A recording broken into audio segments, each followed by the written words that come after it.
ഏത്തപ്പഴം വെച്ച് രുചികരമായ ഒരു 4 മണി പലഹാരം കാണിച്ചു തരാവേ. അത്യാവശ്യം പഴുത്ത ഒരു ഏത്തയ്ക്ക ഒരു 3 എണ്ണം എടുത്തിട്ടുണ്ട്. ഇതുപോലെ മുറിച്ചിട്ടേക്കണേ ഒരു 3-4 പീസായിട്ട്.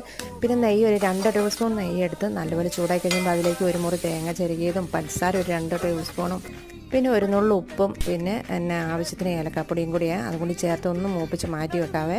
നട്ട്സുകളുണ്ടെങ്കിൽ അതും കൂടിയും ചേർത്ത് കൊടുക്കുക. ഒരു 3 ഏത്തപ്പഴത്തിന് വേണ്ടിയിട്ട് 4 ടേബിൾ സ്പൂൺ മൈദപ്പൊടിയും ഒരു 1/4 ടീസ്പൂൺ മഞ്ഞൾപ്പൊടിയും കളറിന് വേണ്ടിയിട്ടാണ്. പിന്നെ ഒരു നുള്ളു ഉപ്പ് ഒരു 4 ടേബിൾ സ്പൂൺ പഞ്ചസാരയും ഒരു മുട്ടയും കൂടിയെ അതും കൂടി ഒന്ന് ചേർത്ത് ഏലക്കാപ്പൊടിയും കൂടി ചേർത്ത് ആവശ്യത്തിന് വെള്ളം ചേർത്ത് മിക്സിയിലൊന്ന് അടിച്ചെടുക്കണേ, അതായിരിക്കും നല്ലത്. എന്നിട്ട് നമുക്കിതുപോലെ നെയ്യിൽ ഏത്തയ്ക്ക അപ്പുറം ഇപ്പുറം ഇട്ട് ഒന്ന് മൂപ്പിച്ചെടുക്കാവേ.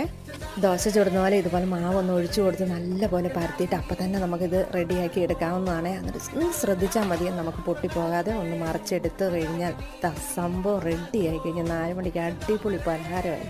ഏത്തപ്പഴം വെച്ചിട്ടുള്ള വെറൈറ്റി പലഹാരങ്ങളും ചാനലിൽ ഇട്ടിട്ടുണ്ട്, അപ്പോൾ കയറി കാണാൻ മറക്കല്ലേ.